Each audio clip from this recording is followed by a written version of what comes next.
మన భారతదేశంలోని గుజరాత్లో ఒక జాతి వృక్షాన్ని పూర్తిగా బ్యాన్ చేశారు. అలాగే తెలంగాణ ప్రభుత్వం కూడా ఆ రకమైన చెట్టును బ్యాన్ చేయడం జరిగింది. అసలు ఇన్ని ప్రభుత్వాలు ఒక చెట్టును ఎందుకు బ్యాన్ చేశారు? అసలు అది ఏం చెట్టు? దానివల్ల మన ఆరోగ్యానికి కలిగే ప్రమాదం ఏమిటి? ఈ చెట్టు పేరు కోనోకార్పస్. ఈ చెట్ల నుంచి వచ్చేటటువంటి పుప్పొడి చాలా లైట్ వెయిట్ ఉంటుందన్నమాట.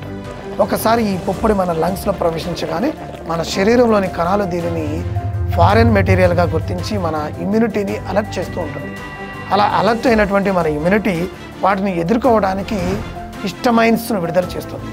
ఈ హిస్టమైన్స్ అనేవి శరీరంలో ఇన్ఫ్లమేషన్కు కారణభూతమై ఉన్నాయి. ఈ సమస్య వల్ల శ్వాసకు సంబంధించిన నాళాలు కాంట్రాక్ట్ అవుతూ శ్వాస తీసుకోవడంలో ఇబ్బంది కలిగిస్తూ ఉంటాయి.